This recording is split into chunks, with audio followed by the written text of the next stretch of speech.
जैसा कि हम लोग बहुत पहले से 29 तारीख को शनि का बदलाव इसे लेकर के हम लोग बड़ा इंतजार कर रहे थे। 29 तारीख आ गया, 29 मार्च शनि का बदलाव हो गया। फिर उसके बाद में गुरु की बदलाव को लेकर के हम लोग बहुत ज़्यादा बातें करते थे। गुरु का बदलाव भी 15 तारीख को हो गया। अब जैसे कि रह गया था राहु और केतु का बदलाव, और हम लोग बहुत इंतजार कर रहे थे बड़ी बेसब्री से कि 18 तारीख को जो है राहु और केतु बदलेगा। तो आज 18 तारीख है और शाम 7 बजे के बाद 7 बजे जो है राहु और केतु बदल जाएंगे। जय श्री राम, मैं सुरेश शास्त्री। और आज जो हम बात करने वाले हैं वो छोटी छोटी रेमेडियों के बारे में बात करेंगे हम। जैसे कि आजकल बहुत ज़्यादा चल रहा है कि मंगल ग्रह जो मंगल हैं उनको हनुमान जी के साथ जोड़ा जा रहा है कि मंगल अगर आपका खराब है तो आप हनुमान जी की सेवा करो तो मंगल आपका सही हो जाएगा। अगर आपका शनि खराब है तो आप हनुमान जी के शरण में जाओ तो आपका शनि ठीक हो जाएगा। पहले से 29 तारीख को शनि का बदलाव इसे लेकर के हम लोग बड़ा इंतजार कर रहे थे। 29 तारीख आ गया, 29 मार्च शनि का बदलाव हो गया। फिर उसके बाद में गुरु की बदलाव को लेकर के हम लोग बहुत ज़्यादा बातें करते थे। गुरु का बदलाव भी 15 तारीख को हो गया। अब जैसे कि रह गया था राहु और केतु का बदलाव, और हम लोग बहुत इंतजार कर रहे थे बड़ी बेसब्री से कि 18 तारीख को जो है राहु और केतु बदलेगा। तो आज 18 तारीख है और शाम 7 बजे के बाद 7 बजे जो है राहु और केतु बदल जाएंगे। क्या हनुमान जी से और मंगल से हमारा क्या लेना देना है? हम वैदिक एस्ट्रोलॉजी जब करते हैं तो वैदिक एस्ट्रोलॉजी में जो मंगल है उसकी शक्ति को लेकर के कौन से भगवान की उत्पत्ति हुई है, और मंगल किस कार्य तत्व का स्वामी है, और मंगल किस चीज़ से शांत होता है, हम इन चीज़ों को लेकर के चलेंगे तब हम किसी ग्रह की रेमेडी कर पाएंगे, अन्यथा हम नहीं कर पाएंगे। जैसे मैं अक्सर ज्योतिष में देखता हूं कि लोग पूछते हैं क्या रेमेडी या क्या पूजा पाठ आपका ग्रहों का उपाय कर सकता है, तो लोग कहते हैं कि नहीं, डेस्टिनी को बदला नहीं जा सकता। लेकिन मैं कहता हूं हकीकत उपाय किया जा सकता है। जैसा कि मंगल ग्रह को हनुमान जी के साथ जोड़ा जाता है, लेकिन मंगल ग्रह का दूर दूर तक हनुमान जी से कोई लेना देना नहीं है। बल्कि अगर देखा जाए तो मंगल ग्रह का जो लेना देना है वो नरसिंह भगवान से है, क्योंकि नरसिंह भगवान जो तत्व है, जो मंगल का तत्व है, उनको लेकर के इस धरती पर अवतरित हुए थे। और सबसे ज़्यादा क्रोधी मतलब, और प्रथम बार उन्होंने चीड़फाड़ इतनी तरीके से किसी व्यक्ति को चीड़ा था और इतने क्रोध में शायद ही किसी ने ऐसा किया हो कि उन्होंने अपना आपा खो दिया, और यहाँ तक कि हिरण्याकश्यप का लहू तक पी गई थी। ये है मंगल का कार्य तत्व और मंगल की ऊर्जा जो कि नरसिंह भगवान के अंदर थी। और मंगल ग्रह को हमेशा, अगर मंगल ग्रह को जोड़ा जाए तो धरती से जोड़ा जाता है, क्योंकि मंगल ग्रह की उत्पत्ति धरती से हुई है। और अक्सर आप ये देखे होंगे कि मंगल जो है एक भस्मासुर है, यानी क्रोध एक भस्मासुर है। अगर कोई भी व्यक्ति क्रोध में आता है तो उसे शांत करने का क्या उपाय है? हमेशा क्रोधी व्यक्ति को बुद्धि ही शांत कर सकती है। इसलिए मंगल का जो रेमेडी है वो है भगवान विष्णु।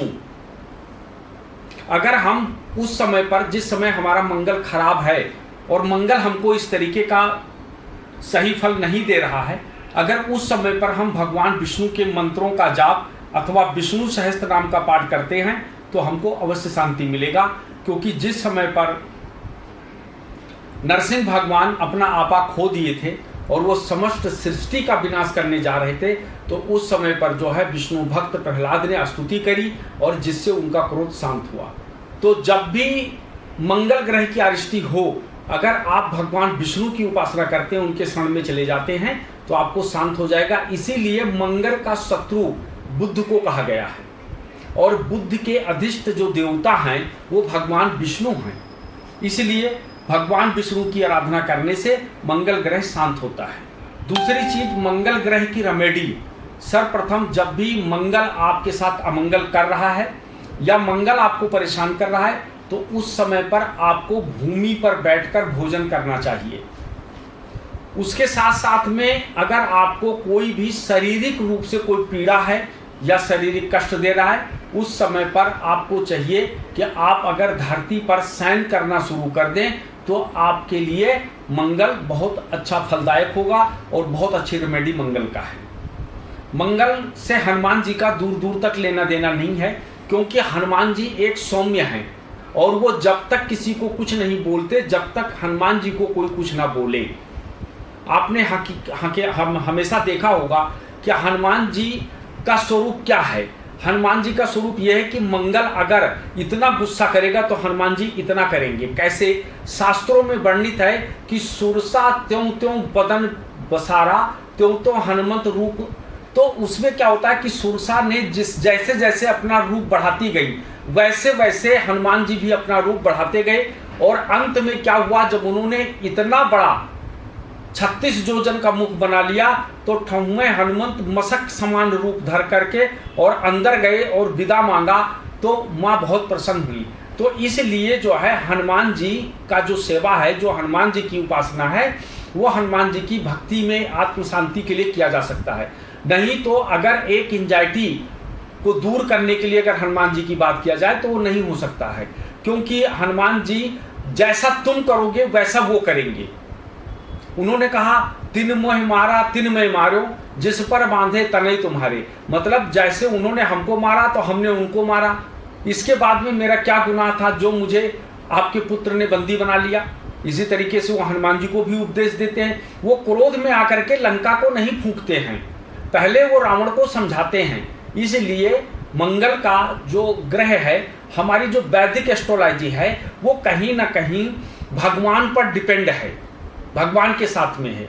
जैसे हम कई बार वीडियो लोग बनाते हैं, सुनते हैं कि चंद्रमा अगर आपका खराब है तो आप ये करो ये करो ये करो, लेकिन आपको सबसे पहला ये जानना चाहिए कि चंद्रमा के अंश को लेकर के इस सृष्टि पे कौन से भगवान आए हैं।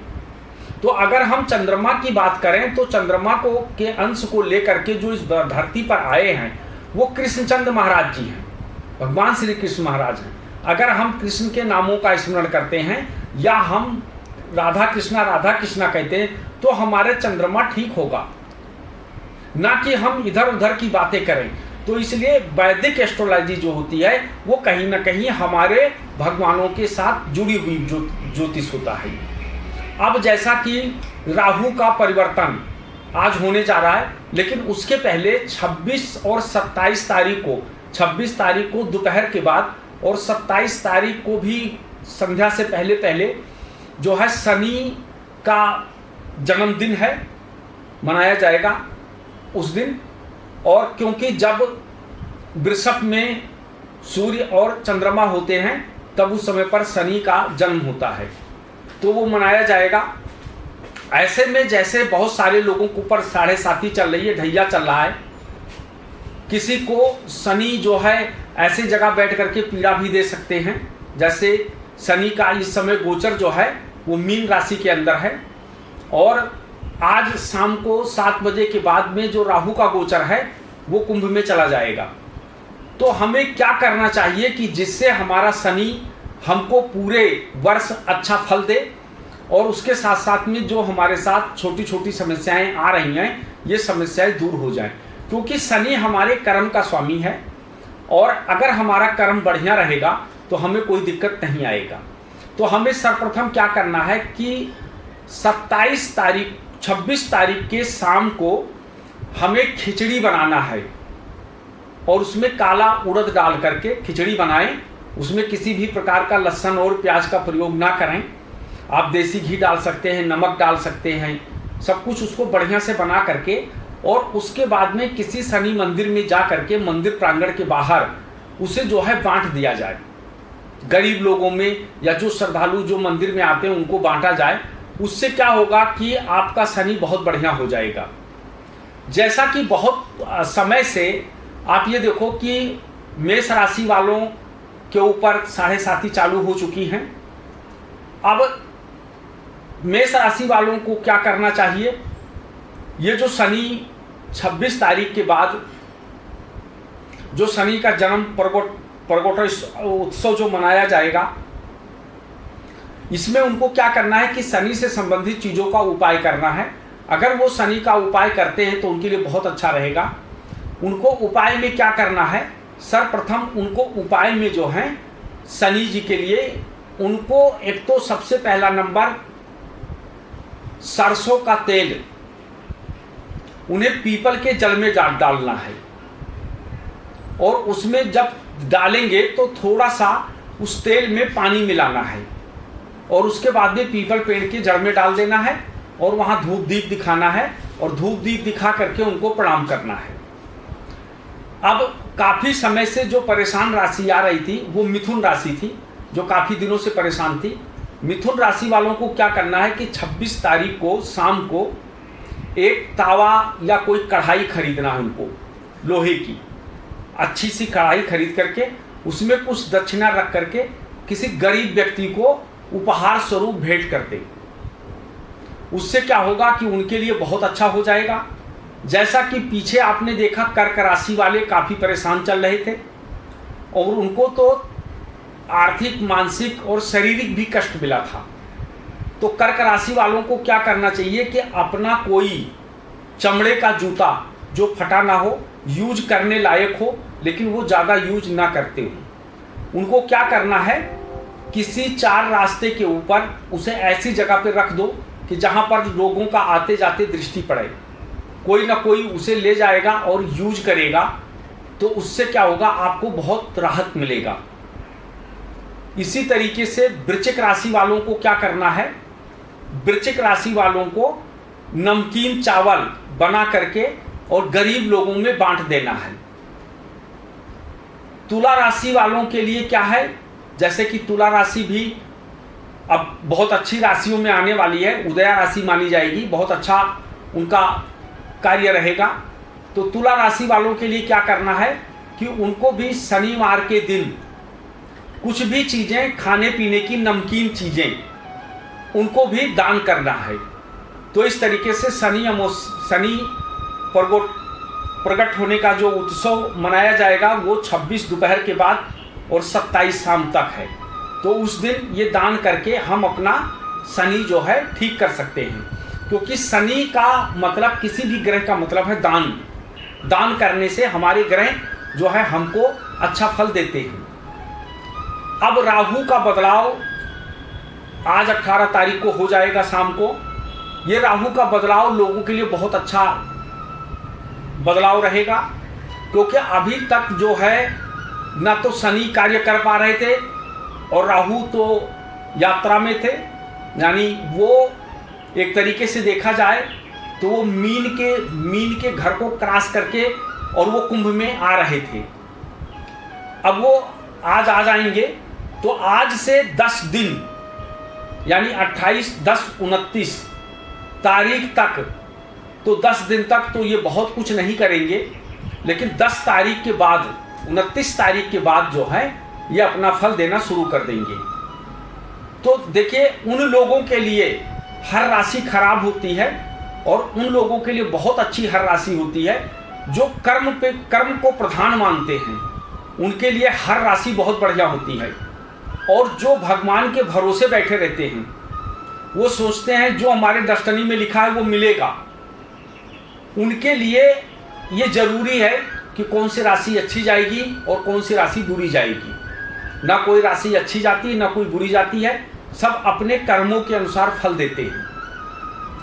अब इसी तरीके से जब भी आप कभी भी वैदिक एस्ट्रोलॉजी करते हैं तो सर्वप्रथम क्या है, वैदिक को वेद चीज़ों से जोड़ा जाना चाहिए और उसका जो लॉजिक होना चाहिए वो एक तरीके से ऐसा होना चाहिए जो हमारे वेदों के अंदर उसका उदाहरण मिल रहा हो। जैसे नारद पुराण के अंदर जब भी पढ़ोगे, बहुत किंवदंतियां हैं कि पीपल पेड़ के नीचे जोत जलाने से, पीपल पेड़ को नहलाने से हमें जो है बहुत अच्छा फल मिलेगा और शनि हमारा ठीक हो जाएगा। लेकिन जब आप नारद पुराण पढ़ेंगे तो नारद पुराण में नारद जी मैत्रेय से कहते हैं कि हे मैत्रेय, मैं तुम्हें एक ऐसा उपाय बताता हूँ कि व्यक्ति के जीवन में जो लक्ष्मी से पीड़ित हों, लक्ष्मी जिनके घर पे नहीं आ पा रही हैं, कर्म करने के बाद भी नहीं आ रहा है और वो कर्म भी नहीं कर पा रहे, कर्म करने भी असमर्थ हैं और उनके पास बड़ी समस्याएं आती हैं, मैं आपको एक ऐसे वृक्ष की पूजा करने से आपको वो फल की प्राप्ति होगी कि शनि देवता प्रसन्न होकर के आपको तुरंत लक्ष्मी प्रदान करेंगे। क्योंकि आप ये चीज़ मान लीजिए कि हमारी कुंडली के अंदर जो शनि हैं वो लक्ष्मी देवता हैं, लक्ष्मी ग्रह हैं शनि। तो हमेशा क्या होता है कि जब भी आपको कोई दिक्कत, तो उन्होंने कहा कि ऐसे फल की पंचोपचार विधि से पूजन करना चाहिए फलदार वृक्ष का। तो नारद पुराण में आम के बारे में बताया गया है कि जो व्यक्ति आम की पूजा शनिवार के दिन पंचोपचार विधि से करते हैं उनको दुख दरिद्रता उनकी दूर हो जाती है और उनके घर में आयोनिजा लक्ष्मी प्रकट होती हैं और उस घर के अंदर खुशहाली लाती हैं। पंचोपचार विधि से कि मतलब धूप दीप नैवेद्य पान फूल इत्यादि चढ़ा करके और जो वहाँ बैठ करके प्रार्थना करता शनिवार के दिन उसकी मुरादें अवश्य पूरी होती है। ये नारद पुराण में लिखा गया है। अब हम किसी भी चीज़ को जब हम वेदों से जोड़ते हैं, वैदिक ज्योतिष को जब हम जोड़ते हैं, तो आपको ऐसे कई सारे, अब हमारे वेदों में तो मिलेगा ही, कई सारे पुराण और उपनिषदों में भी मिलते हैं इसके प्रमाण कि हमको किस तरीके से करके और हम अपने मनवांछित फल को प्राप्त कर सकते हैं। इसी तरीके से जितने ग्रह हैं हमारे कुंडली में, हम 9 ग्रह कहते हैं, ये 9 ग्रह का कोई ना कोई भगवान है और इनके अंश को लेकर के वो इस धरती पर अवतरित हुए हैं और इनकी देवी हैं। कई बार आप लोगों ने देखा होगा कि शनि के बारे में तरह तरह की चीज़ें बताई जाती हैं कि शनि के लिए ये उपाय, शनि के लिए ये उपाय, लेकिन आपको पता होना चाहिए कि शनि की देवी कौन है। शनि की देवी जो हैं वो महाकाली हैं।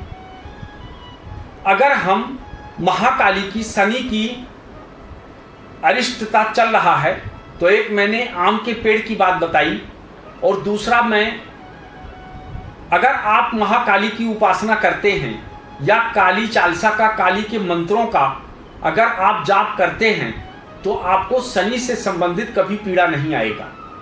और ये कौन कहता है कि रेमेडी करके या हम वैदिक एस्ट्रोलॉजी को करके और हम वेदों की शरण में जा करके हम संसार में तरक्की नहीं पा सकते। ये संभव है, यहाँ तक कि ये असंभव नहीं है, ये संभव है।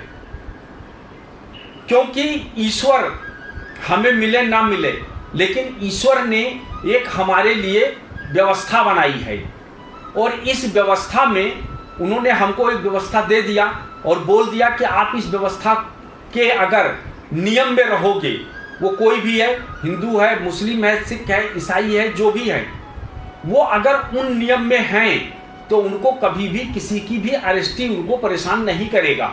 लेकिन जैसे ही वो नियम के बाहर निकलते हैं वैसे उनको दिक्कतें आनी शुरू हो जाती हैं। इसलिए ये जो संसार है वो एक नियम है। अगर आप नियम का पालन करेंगे तो आपको कभी भी कोई दिक्कत नहीं आएगी। इसलिए हमेशा नियम का पालन करना, नियम को ही धर्म बताया गया है कि अगर हम धर्म का पालन करते हैं तो हमको कोई दिक्कत नहीं आता। जैसे हमको सुबह सूर्य को जल देना है तो देना है, माता पिता को प्रणाम करना है, बड़े जनों का आशीर्वाद लेना है और हमको बैठ करके एक घड़ी आधी घड़ी, आधी में पुण्याप तुलसी संगत साधु के हरहि कोट अपराध। तो अगर हम थोड़ी देर बैठ करके ईश्वर का भजन करते हैं या हम उनका स्मरण करते हैं और हम अपने आसपास के सभी ऊर्जाओं को, सभी वृक्षों को, सभी मनुष्यों को और सभी उपयोग की हुई वस्तुओं को अगर हम धन्यवाद करते हैं तो ईश्वर हमारा कल्याण अवश्य करेगा। इसलिए कभी भी ये सुन करके मत घबराएं कि शनि का कार्य तत्व पीड़ा है, मंगल का कार्य तत्व क्रोध है, चंद्रमा का कार्य तत्व जो है वो जल है, तो चंद्रमा हमेशा मन को पीड़ित करता है। तो इस तरीके से इन पे मत जाओ। आप हमेशा अपने कर्मों पर ध्यान रखो कि कर्म, और हमेशा जो है अगर आप अपने धर्म को फॉलो करोगे तो आपको कभी भी किसी प्रकार की कोई समस्या नहीं आएगी। बाकी तो सब लोगों का बताना है, सब राशियों को सही करना है। आपको कभी भी अगर आपको सच्ची ज्योतिष का ज्ञान प्राप्त करना है और आपको जानना है कि ज्योतिष हकीकत है क्या। ज्योतिष क्या वो है कि मेरी शादी कब होगी, मेरे बच्चे कब पैदा होंगे, मेरे को धन कब मिलेगा, मेरे जीवन में गर्लफ्रेंड कब आएगी, मेरे जीवन में बॉयफ्रेंड कब आएगा। आप अगर ज्योतिष को इतना समझते हो तो ज्योतिष इतना नहीं है, इससे बहुत आगे है। आप कभी माननीय राहुल कौशिक जी को पढ़ करके देखिए ज्योतिष में, उन्होंने ज्योतिष को एक ऐसा आयाम दिया है और ज्योतिष के बारे में उन्होंने ऐसा बताया कि उसको सुन करके आपकी धारणा बदल जाएगी। फिर आप ये नहीं सोचोगे कि हम कुछ कर नहीं सकते। हम कई बार उनका पॉडकास्ट देखते हैं या उनका प्रोग्राम देखते हैं, तो उसमें जब उनसे कोई पूछता है कि राहुल जी क्या ये इससे ज्योतिष में क्या मृत्यु बताया जा सकता है, तो वो ये नहीं कहते हैं कि बताया जा सकता है, वो कहते हैं 100% बताया जा सकता है। किसी भी चीज को पूछो तो वो 100% बताएंगे, बिल्कुल बताया जा सकता है। उन्होंने संभवता नहीं जताया, उन्होंने हमेशा यही कहा बताया जा सकता है। इसलिए जो बहुत लोग कभी बहुत दिन से वीडियो चल रहा है, ये शनि का परिवर्तन, ये गुरु का परिवर्तन और ये राहु का परिवर्तन, ये राशि माला माल हो जाएंगे। उस राशि में बहुत सारे लोग ऐसे हैं जिनको जेल योग हो गया, बहुत सारे ऐसे लोग हैं जिनका एक्सीडेंट हो गया, बहुत सारे ऐसे लोग हैं। तो क्या मतलब वो उस राशि में नहीं थे उस राशि में, तो उनके साथ ऐसा क्यों नहीं हुआ? क्योंकि ये आपको मन प्रसन्नता के लिए, आपके खुशी के लिए ऐसा बताया जाता है। आप जब तक संपूर्ण कुंडली का अध्ययन नहीं करेंगे तब तक आपको ये ज्ञान नहीं हो सकता कि कौन सी राशि क्या करेगी और उस राशि के साथ कैसा होगा। सर्वप्रथम आप राशि पे मत जाओ, क्योंकि कुछ समय के बाद 2, 4, 10 साल 20 साल के बाद में कोई भी व्यक्ति ज्योतिषी के पास जाना पसंद नहीं करेगा। जिस तरीके से आज ये टोटके चल रहे हैं, जिस तरीके की आज ये चीज़ें चल रही हैं, ये लिख कर टांग दो, ये अंक लिख लो और ये जो है बहते जल में प्रवाहित कर दो, ये ऐसा कर दो, इससे क्या होता है आदमी इरिटेट हो गया। क्योंकि इंसान के दिमाग में, मस्तिष्क में ये चल रहा है, हर आदमी शॉर्टकट रास्ते से लक्ष्मी प्राप्त करना चाहता है। हर लोगों को एक ही चीज़ बताया गया कि शुक्र वेल्थ का कारक है, शुक्र ऐश्वर्य का कारक है, लेकिन शुक्र के बारे में ये नहीं बताया गया कि शुक्र जो है गुरु है और शुक्र एक ऐसा गुरु है जो कि मतलब एकमात्र मृत सजीवनी विद्या का जानकार। शुक्र जो शुक्राचार्य जी थे, उनका कोई बहुत बड़ा महल नहीं था, वो काश मास की झोपड़ी में रहते थे और पूरे दिन कहीं भी रहें, शाम को अपने आश्रम में आ जाते थे। उनका कोई लग्जरीज जीवन नहीं था, पैदल चलते थे, भिक्षाटन करके वो लोग भोजन करते थे। तो इस तरीके का शुक्र ऐश्वर्य किसको देता है? उनको देता है जो कर्म करते हैं। जिस समय पर दैत्य देवताओं का साम्राज्य धरती पे था, उस समय पर सबसे ज्यादा संपन्न दैत्य लोग हुआ करते थे, सबसे ज्यादा संपन्न दैत्य होते थे। और वो अगर नहीं होते थे तो वो लड़ भिड़ करके उन चीजों को प्राप्त कर लेते थे। क्यों? क्योंकि वो तपस्वी थे। अगर देवता 6 महीने तपस्या करता था तो राक्षस लोग 6000 वर्ष तक तपस्या करते थे और तपस्या करके वो चीजें को प्राप्त करते थे। इसलिए शुक्र जो है तपस्या है। शुक्र जो है महामृत्युंजय मंत्र के इतने बड़े मतलब जो हैं, मतलब एक तरीके से वो जपने वाले थे कि जिनको कहा नहीं जा सकता। उन्होंने महामृत्युंजय मंत्र को जप करके उन्होंने मृत सजीवनी विद्या को प्राप्त किया था। इसलिए शुक्र तपस्या है, शुक्र ऐश्वर्य नहीं है। आप हमेशा देखो कि जिनकी कुंडली में शुक्र बहुत बढ़िया है, उनकी पूरी जीवन अपने घर, अपने बार, अपने लोगों के कुनबों की तरक्की में उनका पूरा जीवन चला गया। लेकिन उनसे पूछो क्या तुमने कभी ऐश्वर्य को भोगा, तो कहेंगे नहीं। जिनका शुक्र खराब है वो अपने घर में तरह तरह की वस्तुएं लाते हैं, तरह तरह की चीज़ें लाते हैं, बहुत सारे सामान को एकत्रित करते हैं, लेकिन उनसे पूछा जाए क्या तुम संतुष्ट हो, तो कहेगा नहीं। लेकिन यहीं पर एक अगर आप किसी सन्यासी से, किसी संत से, किसी साधु से जो ब्रह्मज्ञानी है, जो तपस्वी हैं, उनसे पूछो तो कहेंगे जब से मैंने नामदान लिया, जब से मैं गुरु के शरण में गया, तब से लेकर के आज तक मैं संतुष्ट हूँ। हमेशा ध्यान रखना, कभी भी किसी को ग्रह उन्हीं को परेशान करते हैं जिनके मन में जरूरत से ज़्यादा डिजायर्स होते हैं। मैं पूरी दिल्ली ले लूँ, मैं पूरी लखनऊ ले लूँ, मुंबई पर मेरा साम्राज्य चले, ऐसे लोगों को ग्रह बहुत पीड़ित करते हैं और वो बहुत पीड़ित होता है क्योंकि उसके मन में बहुत सारे डिजायर्स चलते हैं।